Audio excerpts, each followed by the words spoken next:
Assalamualaikum warahmatullahi wabarakatuh. Bismillahirrahmanirrahim. Alhamdulillah. Wassalatu wassalamu ala rasulillah wa ala alihi wa sahbihi wa man tabi'ahu ila yaumil qiyamah. Allahumma salli ala nabi al-hashimi Muhammadin wa ala alihi wa sallim taslima. Sahabat YouTube yang berbahagia, pada kesempatan yang indah ini, insya Allah saya akan menjawab pertanyaan-pertanyaan. Ini sudah terkumpul dari 10 mahasiswa, masing-masing diberi kesempatan untuk bertanya dengan 3 pertanyaan. Jadi sudah ada 30 pertanyaan dari mahasiswa program studi manajemen semester 5D Sekolah Tinggi Ilmu Ekonomi Latifah Mubarakiyah. Nah, kebetulan ini adalah kelas karyawan. Jadi para mahasiswanya, para pesertanya adalah bapak-bapak dan ibu-ibu. Oke, kita langsung saja mulai. Pertanyaan pertama dari Pak Iman Nur Hakim. Ini pertanyaannya seputar 3 hal ya. Pertama tentang sedekah, sholawat, ketiga adalah akhlakul karimah. Oke, dari Pak Iman Nur Hakim, pertanyaannya adalah tentang sedekah itu kenapa ada tingkatan amalnya. Seperti kalau kita sedekah ada yang ganjaran amalnya dibalasnya 9 kali lipat, katanya 100 kali lipat, ada yang 1000 kali lipat. Sesuai kita sedekahnya ke siapa. Jadi objek dari sedekah itu ya. Sebenarnya inti dari materi ini bukan pada skala prioritas kita bersedekah, tetapi pertama yang paling penting itu adalah kita melatih sedekah. Jadi sedekah ini harus menjadi satu habit, satu kebiasaan. Tetapi tentu prioritas dalam mengeluarkan sedekah ini juga harus kita perhatikan.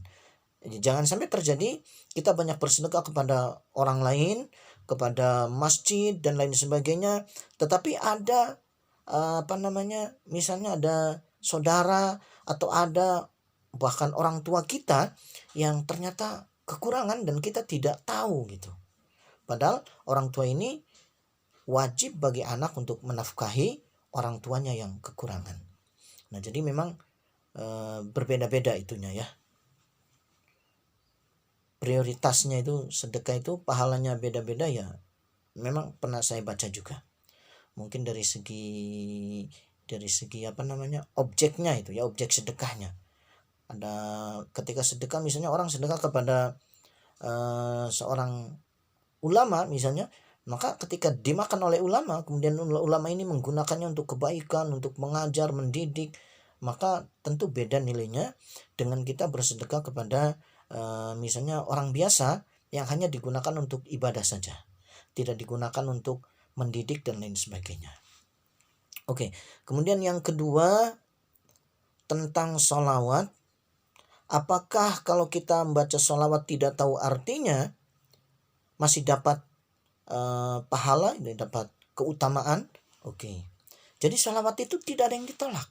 Ini yang perlu kita garis bawahi. Sholawat itu tidak ada yang ditolak, walaupun kita tidak paham artinya.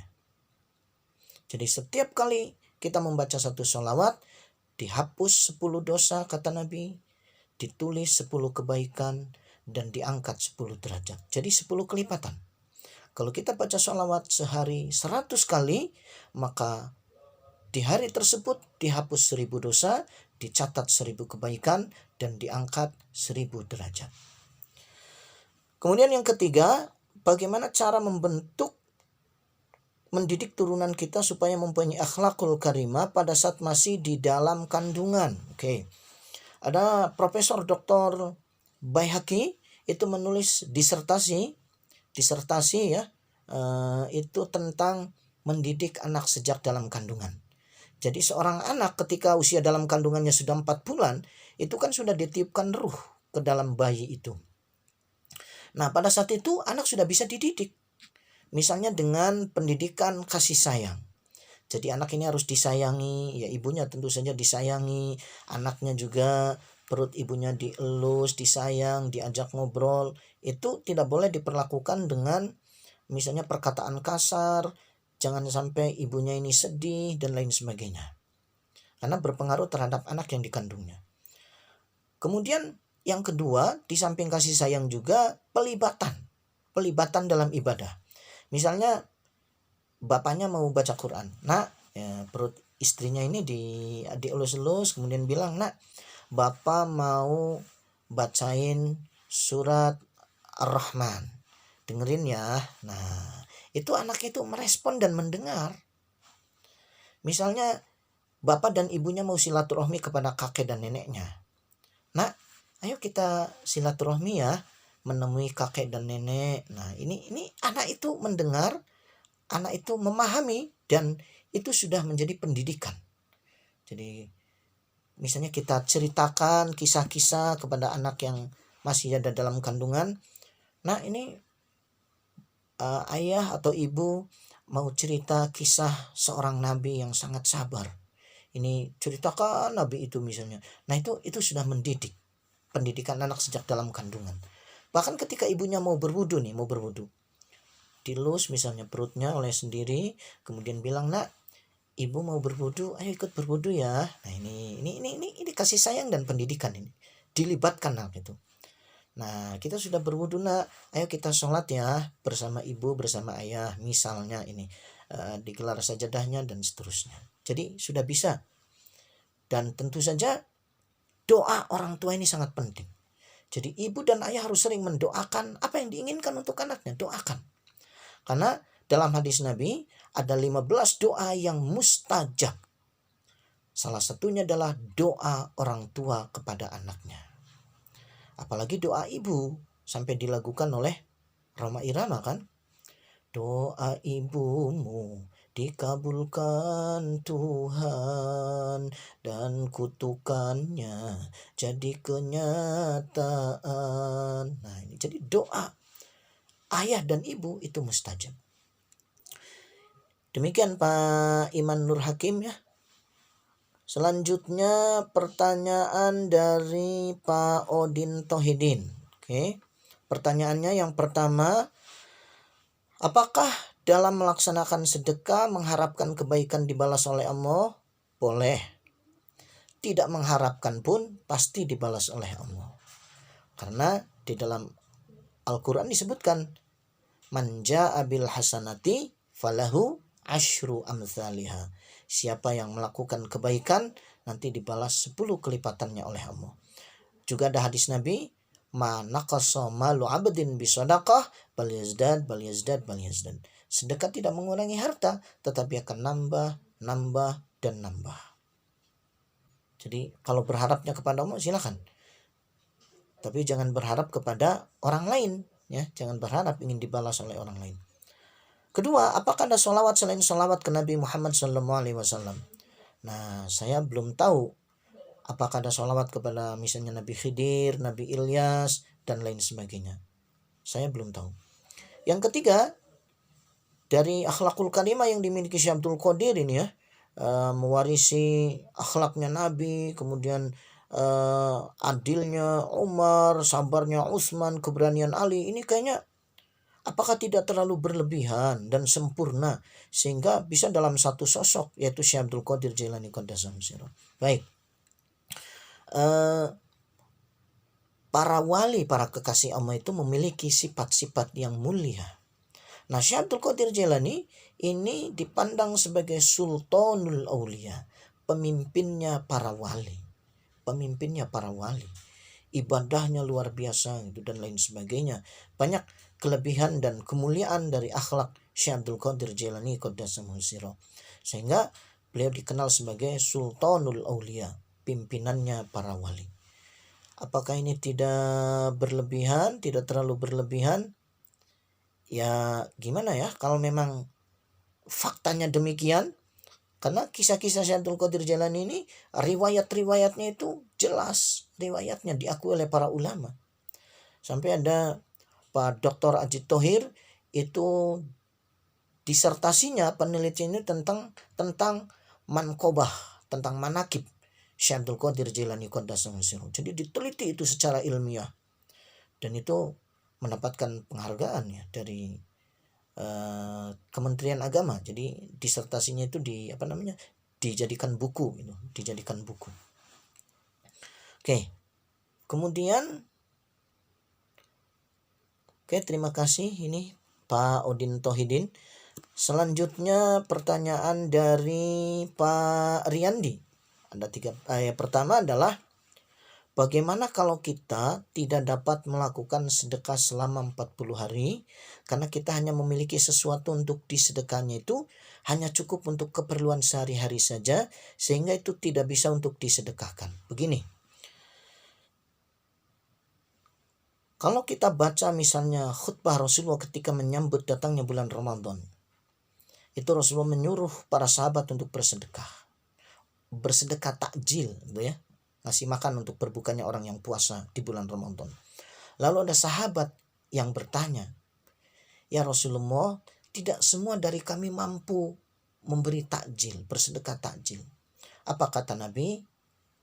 "Ittaqun nar walau bisyaqqi tamrah." Bentengi kalian dari siksa neraka walaupun hanya dengan pecahan-pecahan kurma. Jadi kalau orang bersedekah dengan 1 butir kurma itu sudah bagus. Ini 1 butir kurma udah dipecah-pecah misalnya. Nah itu tetap sedekah juga, sedekah. Di hadis lain, walau bisyurbati ma'in, walaupun dengan seteguk air minum. Jadi sedekah itu jangan berpikir harus besar, tidak. Kita misalnya membeli air itu ya, air gelas itu 1 dus misalnya hanya berapa kan? 1 dusnya itu mungkin taruhlah berapa? 24.000 itu ya. Itu masih terjangkau kok. Isinya banyak kan? Isinya bisa 40 misalnya kalau tidak salah misalnya ya. Itu kalau misalnya tiap hari sedekah 1 gelas itu juga tetap sedekah itu. Jadi untuk pelatihan dan pembiasaan yang penting adalah sedekah, bukan banyaknya. Walaupun hanya ngasih sedekah air minum terus tiap hari, dia bersedekah. Atau misalnya sedekahnya uang sehari hanya 1.000 rupiah, sebulan hanya 30.000. Bandingkan dengan apa yang kita makan, berapa banyak. Yang kita minum, yang kita pakai, berapa ini. Nah itu jadi sebenarnya tidak ada alasan untuk tidak bersedekah. Jika kita memahami bahwa sedekah itu tidak harus dengan sesuatu yang istimewa, tetapi sesuai dengan kemampuan. Kedua, banyak sekali ganjarannya di hari kiamat mengenai baca sholawat. Bagaimana cara kita supaya senantiasa mengamalkan sholawat? Ya, niatkan untuk selalu membaca sholawat. Karena sholawat ini luar biasa. Di daerah Purwokerto itu ada orang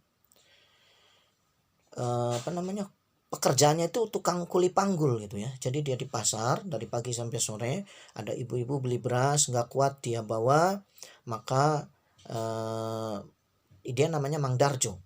Mang Darjo ini membawakan gitu. Kemudian dikasih upah. Itu pekerjaannya sehari-hari itu. Kemudian dia meninggal dunia. 9 tahun kemudian cucunya itu meninggal dunia dan ingin dikuburkan di sebelahnya Mang Darjo.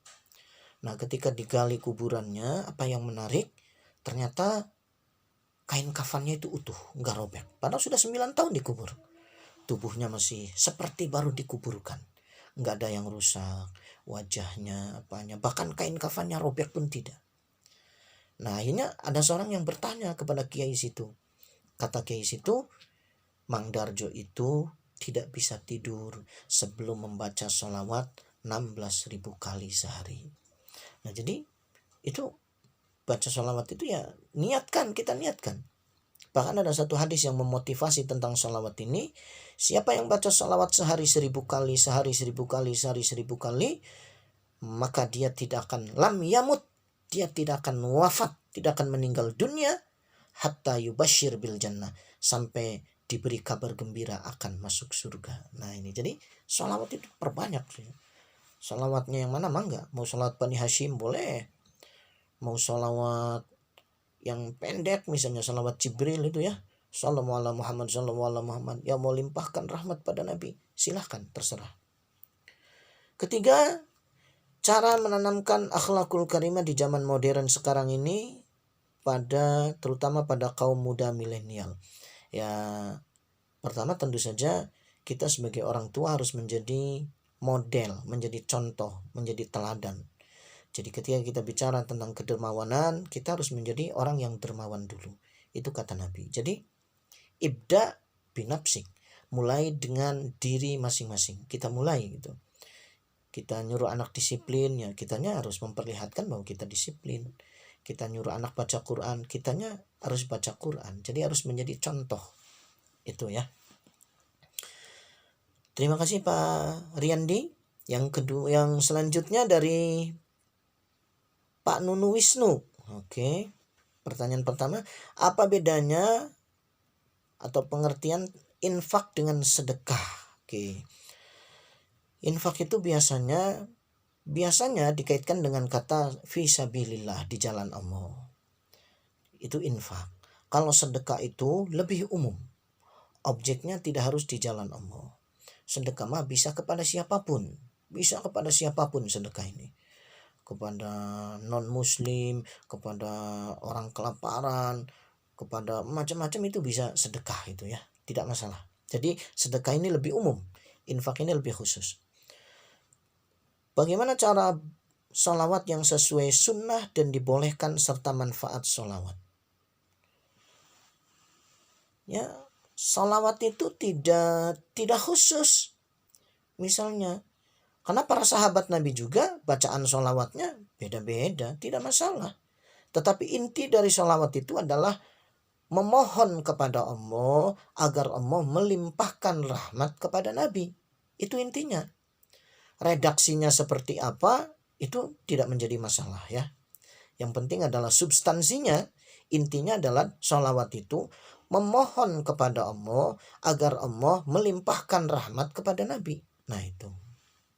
Nanti Nabi dalam hadis itu disebutkan, nanti malaikat menyampaikan kepada Rasulullah, ya Rasulullah, umatmu bernama Panunu Wisnu bin dia bersolawat kepadamu. Nah maka Rasulullah akan bersolawat kepada Pak Nunu Wisnu. Begitu ya. Manfaatnya sangat banyak manfaat sholawat itu. Ada satu kitab itu membahas sampai ada 42 manfaat. Sangat banyak. Menghilangkan kesusahan, mendatangkan hajat, kebahagiaan untuk kebahagiaan dunia dan akhirat. Itu sholawatnya.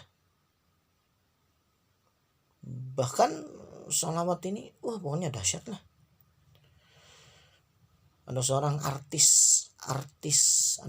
artis dari luar negeri, dia ingin memerankan seorang sufi, Robiah Al-Adawiyah. Itu artis ini mempelajari kehidupan sufi ini. Dipelajari kehidupannya, amalannya apa saja, termasuk membaca sholawat. Robiah Al-Adawiyah ini sehari 25.000. Nah artis perempuan ini supaya menjiwai dalam peran sebagai Robiah, dia baca sholawat sehari 25.000. Padahal dia artis porno itu. Dia baca terus tiap hari supaya menjiwai. Akhirnya dia mimpi bertemu Rasulullah dan dia bertaubat, tidak lagi menjadi bintang porno. Jadi ini barokah sholawat, sangat banyak. Kemudian apa kriteria seseorang dikatakan akhlakul karimah? Ya, akhlakul karimah itu memiliki akhlak yang mulia. Akhlak mulia banyak kan? Jujur, dermawan, kemudian apalagi sabar, syukur, ridho, itu sangat banyak sekali. Kalau akhlak-akhlak yang baik itu diterapkan di dalam dirinya, berarti dia memiliki akhlak mulia. Selanjutnya dari Ibu Gina Imanayati Ramadiana. Apa saja upaya untuk mengajak atau menyadarkan seseorang untuk bersedekah? Ya, pertama upayanya kita memberikan contoh bahwa kita adalah ahli sedekah. Yang kedua adalah mengingatkan menjelaskan baik ayat Quran maupun hadis-hadis Nabi maupun kisah-kisah tentang sedekah ini. Bahwa sedekah ini amalan yang sangat bermanfaat baik di dunia maupun untuk kehidupan di akhirat. Karena itu dalam surat As-Saff itu ya, itu ketika orang-orang sudah meninggal dunia, mereka ingin dihidupkan kembali itu pertama itu ingin sedekah. Rabbi laula akhartani ila ajalin qaribin fasaddaq. Nah ini. Ya Allah, hidupkan kami sebentar saja, kembalikan kami ke dunia. Fasaddaq. Saya mau sedekah. Nah ini. Jadi sebelum menyebut kesolehan, dia nyebut sedekah dulu. Kenapa? Karena sedekah itu manfaatnya sudah terasa. Baru masuk kubur, masuk ke alam barzah saja, sedekah ini sudah terasa manfaatnya. Maka itu menjadi permintaan orang yang sudah meninggal dunia itu pengen sedekah kalau dihidupkan kembali. Yang pertama disebut itu pengen sedekah dulu. Oke, kemudian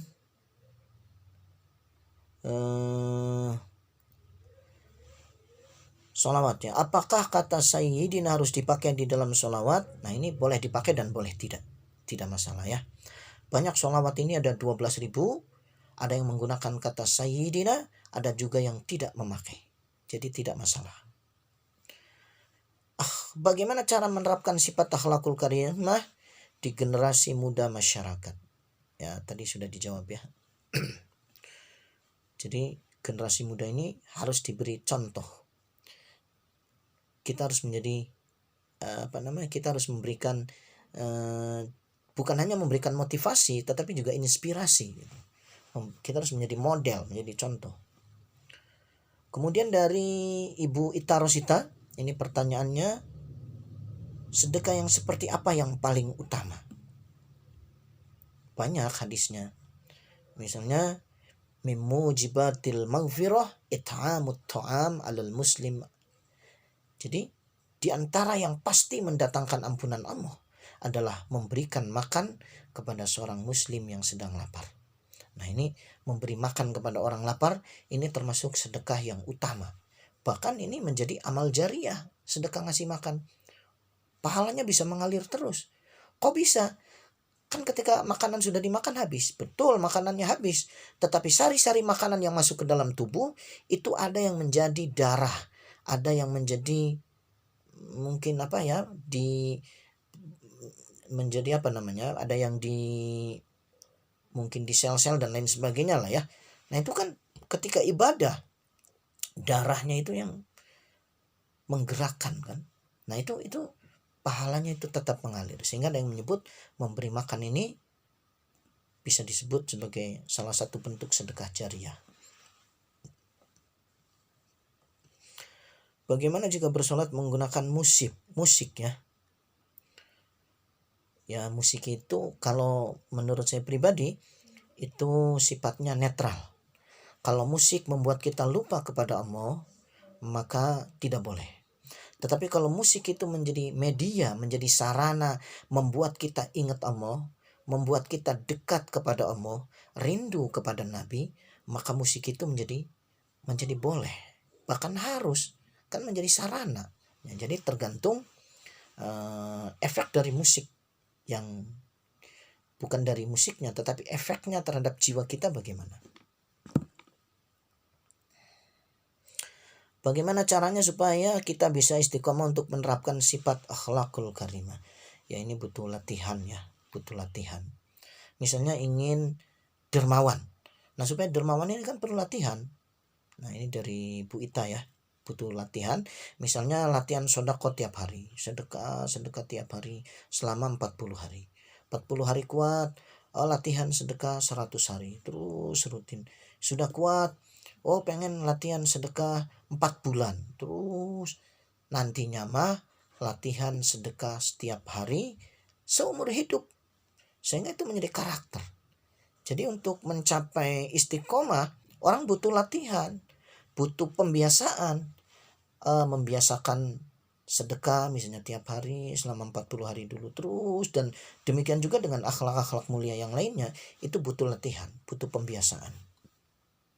Kemudian dari Bapak Ali Akbar, itu ya Ibu Ita Rosita, ini dari Pak Ali Akbar, sedekah apa saja yang paling utama di sisi Allah dan sedekah yang ikhlas itu yang bagaimana?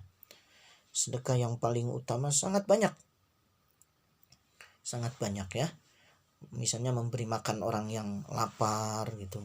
Kemudian juga sedekah untuk amal jariah seperti untuk tempat ibadah itu juga utama. Sedekah untuk para pencari ilmu itu juga utama. Jadi sangat banyak. Sedekah yang ikhlas itu yang bagaimana?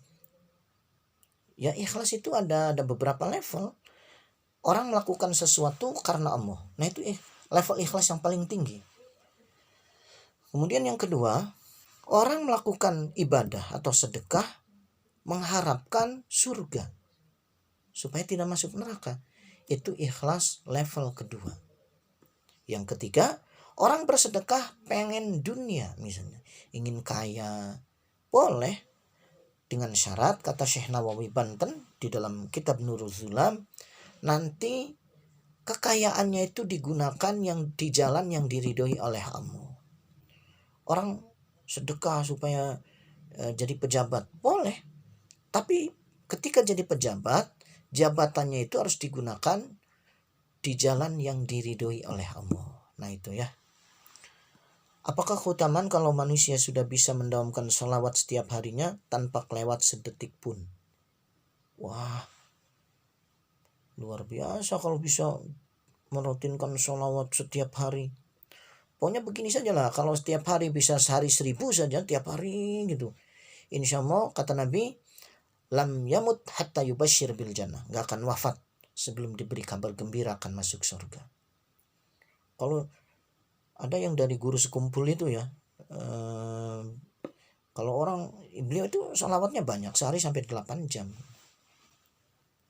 Jadi kalau setiap hari sholawatan terus, wah itu luar biasa. Nanti akan merasakan sendirilah keberkahannya itu, cahayanya, hidupnya itu luar biasa. Kemudian apa dengan akhlakul karimah yang baik dan benar bisa menjadikan seseorang menjadi lebih berwibawa dan berilmu tinggi? Ya, akhlakul karimah itu yang jelas untuk supaya diridhoi oleh Allah, bahwa dia akan menjadi lebih berwibawa dari Pak Ali Akbar ya, ya karena dia baik, orang lain jadi segan, orang lain jadi menghormati, lawan juga menghormati, kawan jadi menyayangi. Jadi banyak barokah dari sedekah ini. Itu waktu itu ada beberapa perampok ya mau merampok kepada satu rumah. Kemudian dari kelompok perampok ini berdebat, itu ada perampok yang menolak. Wah, jadi kita mau merampok rumahnya Fulan? Enggak, saya enggak mau kalau rumahnya Fulan. Dia mah dermawan, enggak usah dirampok, kita minta juga ngasih. Enggak diminta juga dia mah ngasih. Pokoknya kalau jadi ngerampok rumahnya Fulan, saya lebih baik perang. Maksudnya dia tidak mau gitu, menentang teman-temannya. Akhirnya nggak jadi dirampok. Nah itu barokah sedekah ya, bisa menjadi penolak bencana-bencana. Kemudian dari Ibu Cika Aprilia Putri, jika saya bekerja di kota A, lalu saya sholat id di kota B, di manakah saya harus membayar zakat fitrah, di kota A atau B? Oke. Zakat fitrah itu dibayar di tempat kita hidup. Jadi sehari-hari rumah kita di mana? Disitulah kita keluarkan zakat fitrah. Jiwa kita kan hidupnya di situ. Kalau zakat mal, saya baca dalam kitab Fiqh Sunnah, itu dikeluarkan di mana usaha kita itu ada. Misalnya kita tinggal di Bandung, zakat fitrah kita ya dikeluarkan di situ. Tapi kalau kita punya perusahaan banyak, ada yang di Cikijing misalnya, ada yang di Tasik. Nah perusahaan yang di Tasik ketika zakat mal keluarkan di daerah Tasik. Itu dalam Fiqh Sunnah. Kemudian apakah benar salah satu cara terkabulnya doa adalah dengan mengucapkan sholawat, dan tanpa sholawat doa tersebut akan tertahan di langit? Benar, itu ada hadisnya ya. Jadi sholawat ini supaya doa kita mustajab itu dengan sholawat, benar. Sholawat itu sendiri sebenarnya doa, memohon kepada Allah supaya Allah menurunkan, supaya Allah melimpahkan rahmat kepada Nabi. Rahmat itu intinya kan dua dalam tafsir Ar-Razi itu, tafsir Al-Kabir wa Mafatihul Ghaib.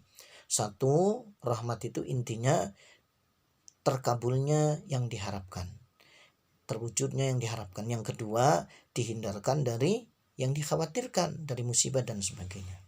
Oke. Apa kriteria seorang dikatakan memiliki akhlakul karimah?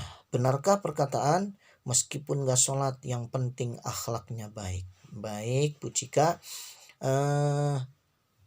kriteria akhlakul karimah sudah saya jawab tadi. Jadi dia menerapkan akhlak-akhlak mulia seperti jujur, sabar, syukur dan sebagainya. Nah, perkataan meskipun gak sholat yang penting akhlaknya baik, ya tergantung ya. Tapi kalau sebagai seorang muslim, akhlak kepada Allah itu ya ibadah kepada Allah, ya kan? Bagaimana bisa disebut akhlaknya baik kalau disuruh oleh Allah tidak mau menjalankan? Kan Allah katanya sebagai Tuhannya yang disembah. Allah nyuruh sholat, kita tidak sholat. Nah berarti kita tidak punya akhlak baik. Kita membangkang itu ya, menentang perintah Allah. Kemudian dari itu dari siapa tadi? Dari Ibu Cika. Kemudian dari Pak Muhammad Rahar dan Muhammad.